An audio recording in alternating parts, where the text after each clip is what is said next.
Hi everyone, welcome to Inside HYROX London Excel 2024. Now this is my guided venue tour, my walk the floor video.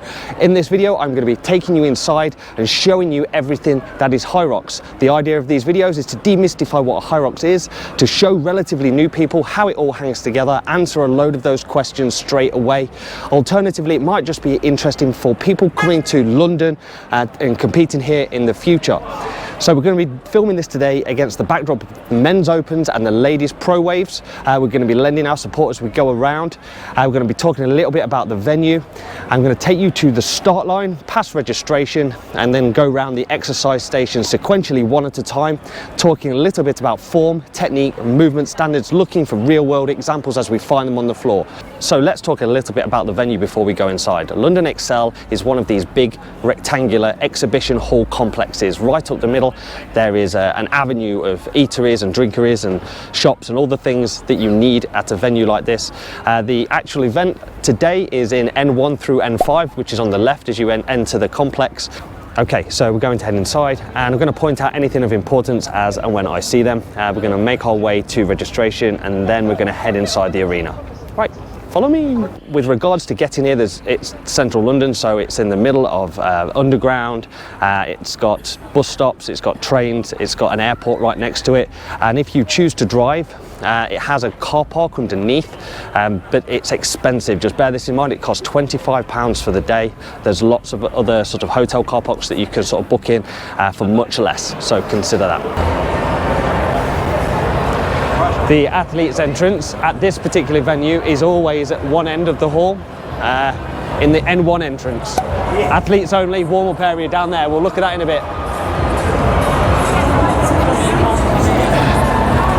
For athletes' registration, all you need is your ID and your QR code. So this is the main entrance to the hall just here.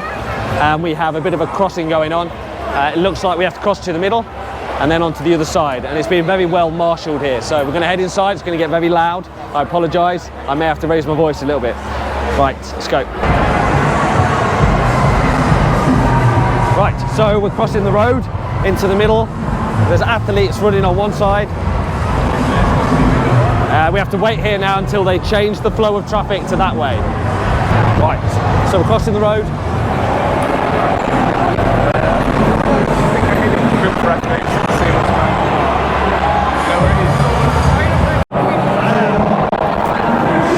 Okay, so we are now inside the running track. We've crossed it, we're now inside it. It's a big track today. So it's only 2 laps around, it's not even 2 laps, 1.8 for the most part. But that means inside the track, there's a lot more space. Let's take you to the start line, which is over there. Okay, so the start is always a big blue Red Bull start tunnel, right? You can't miss it.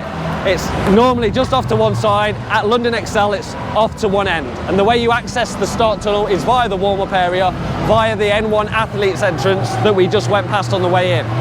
Now, they're about to let off a new wave in 1 minute, I think, and they're going to come herring out here. Now, before you go in there, you need to have your HYROX ribbon, and you need to have your HYROX chip and your time on your arm. And they will check all of those things as you enter.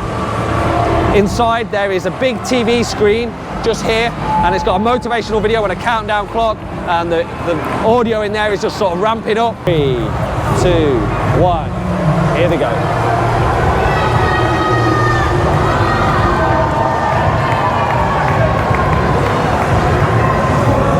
Right, so one of the things to remember about the start is that it's not always important to be at the front. Why? It's because it goes off your time. You could be at the back of that pack and still win it because it's based on your time. Remember that, it's important.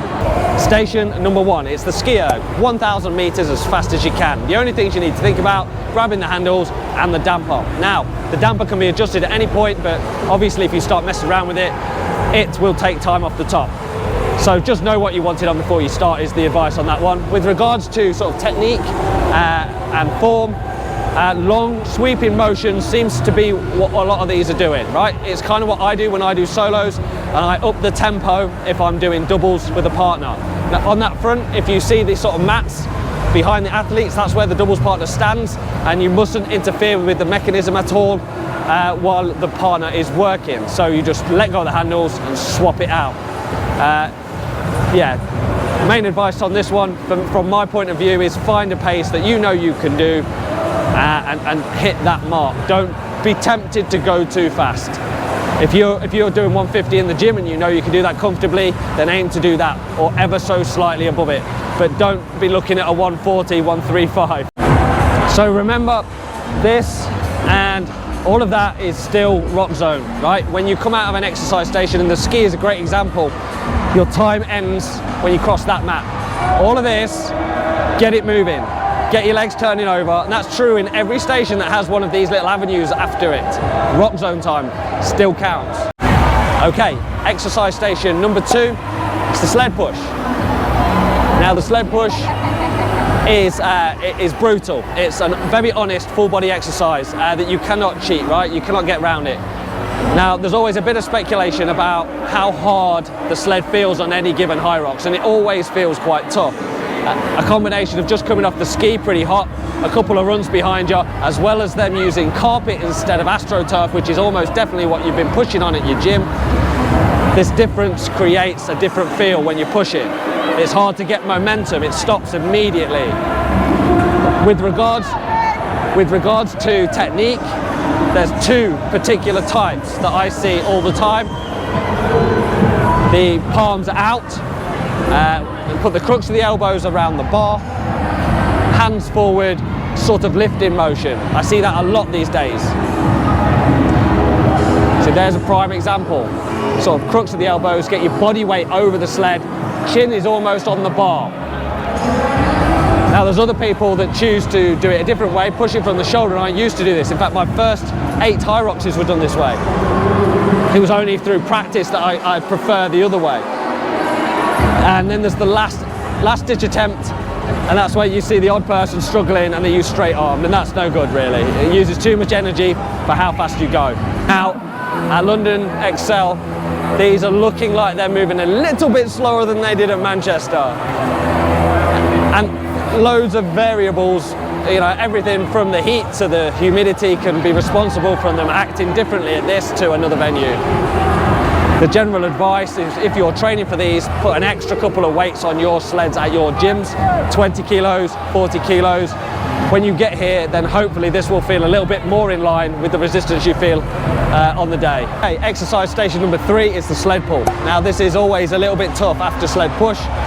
Both of these are full body exercises. You would assume that the sled pull is a little bit more upper body, but it's not so much.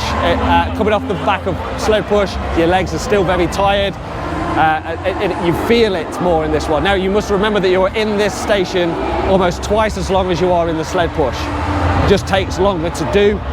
There's 2 main techniques. Hand over hand, if you're strong, you can manage the weight, so the bigger athletes will benefit there.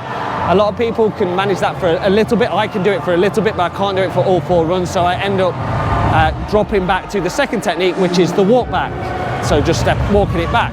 The third technique, lesser used, it's the hip extension. So you sort of squat down, hold it with both hands, stand up and extend your hips, pulling it to your chest. It's more of sort of a yanking sensation. And then there's the sort of mashups where you walk it back, hand over hand. Walk it back, hand over hand. It sort of doubles the 2 techniques together. I see a lot of that now. It's becoming more and more popular. Now the only things really to consider is stay in your box. This box here, this sort of 6-foot box, you don't want to be encroaching forwards or backwards. The referees are looking at those lines, make sure you're not doing it. Exercise station number 4, it's the burpees. Now I make no secret that I absolutely detest the burpees, right? I always blow up on these in my own Hyrox events. They've always been my undoing. And looking around on the floor, I'm not alone in my disdain for them, right? They really do break you. It's a full body exercise with a dynamic bounce, times 80 meters. It's tough, it's really tough. This is the lively side. This is where you first get on, but then you have to go all the way down and all the way back again. It's a long way, and it feels like a runway when you're actually here doing them. Now, new for this year, we've got these white lines that help you line your feet up, because one of the rules that have come in is that you must launch and land with parallel feet.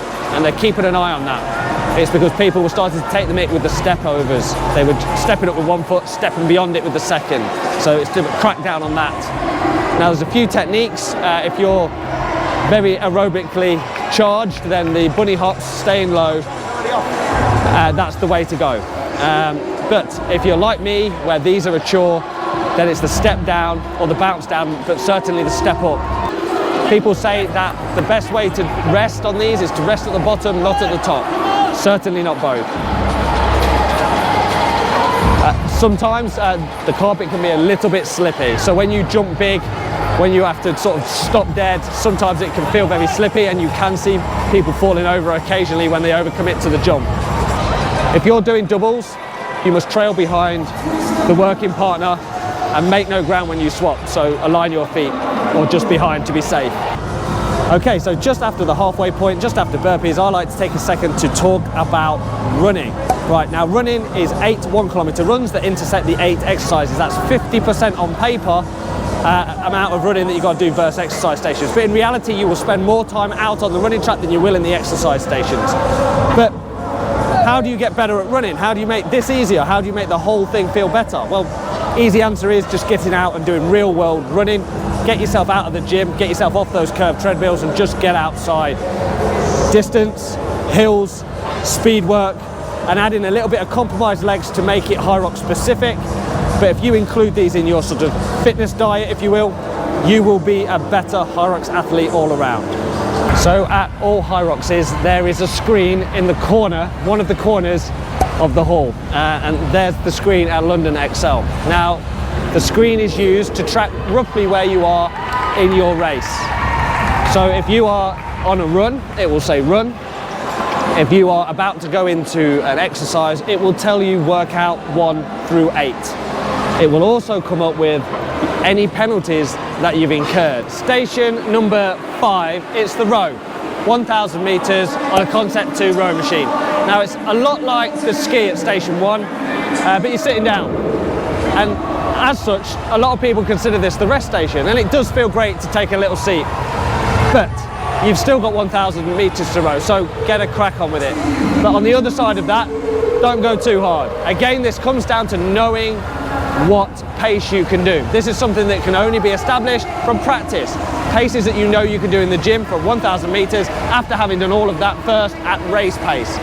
So go into this with a pace in mind is my best advice. The only things to think about is start looking around for a rep when you get to about 9:50, stop rowing at 9:90, and make sure that you've been given the okay to exit the station.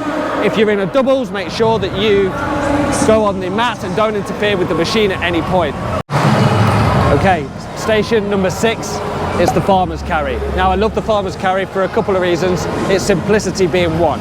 All you have is a set of kettlebells here just before the in arch, and you've got 200 meters in which to carry them as fast as you can. Now this particular station is all about race against time. It's a race against your grip failing. Now if your grip does fail, if you do need to put them down, all you do is put them on the floor and then just wait until you're ready to go again and just keep going. It's so simple. A couple of things to point out. Just outside here, there's a couple of chalk buckets. It's a couple of seconds well spent getting a copious amount of chalk on you. Then you pick up your respective weights depending on what division you're doing, and then you just go as fast as you can. I don't normally need to put these 24s down. I occasionally do in doubles so my partner can have a go and we can just do it that little bit quicker. The 32 kilos are something else altogether. I generally try to run at least half of this, but it inevitably breaks down into a bit of a walk. One thing to think about when you exit the station is that your weights must go back into the respective weight box on the floor, and they must be stood upright for the next person. Okay, exercise station number 7 is the lunges, and these are really tough. Penultimate station, it really does decimate the legs before moving on to the wall balls next. A few things to think about on this station. Let's talk about rules first. The knee must touch the floor, the hips must be fully extended, the lines at either end must be crossed completely by the foot, it cannot be on the line, and the rule that you must never break, the rule that you must never do is drop the sandbag on the floor. Even at the turnaround point at that end, Keep it on your shoulders. If you're in a doubles, be very careful when passing it between you. 2 drops is a disqualification. It's that serious. So let's talk about technique. There's 2 main techniques as I see it. There is the one where you stride through, like naturally walking, and then the other technique is where you step together at the top of each rep. This helps stabilize you and gives you a second to just take a mini break between each rep. Similar to the burpees, we've now got these lines, and they're not lanes. You don't have to stay in those lanes. I've seen people thinking that they have to stay in those lanes. You don't. If you come up behind someone and there's someone in the way, just go a diagonal and overtake. Station number 8 is the wall balls. Now, this is the final bit of work you've got to do before you run up that stage. So let's talk about them. 100 reps at your respective weight on your respective target. For me, that would be the 6 kilo ball on the upper target. Now, a few things to consider. Let's think about the movement standards first. The most important one is the squat to depth, breaking parallel with your squat. That's why you see the referees on their knees checking depth as best they can. They're also looking for a direct hit on the target, ideally in that little crosshairs that you see on the center targets there. If you glance the edge, the rim, there's a little board around it. If you glance that, no rep. If you don't break parallel with your squat, no rep. Now, when you walk into it, communicate with your rep. If you want them to count out the reps, just ask them to, and they probably will. These referees are among the best Hyrox has, and that's because they have to see you through the darkest of stations. Now, as soon as you hit 100, they will give you the permission to go up there and finish your race. Okay, behind me is the Hyrox finish line for London Excel. Now, when you finish the wall balls, you make a run for it, you go up that stage, your time comes up on the screen behind. It's a great feeling, absolutely awesome feeling. And like these guys that are on the stage right now, a short 10-15 second nap, that's all you need, and you're good as gold.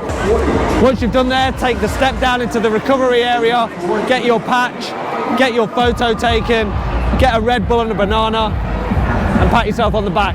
It's done. Okay, that is inside Hyrox London Excel done. If you found this video helpful in any way, please give the channel a subscribe. If you have any questions, drop them down below. I have now done all 5 UK venues on inside Hyrox. I will leave the links in the description if you want to check out any of the other venues. All right, thanks for watching. I'll see you in my next video soon. Mart out.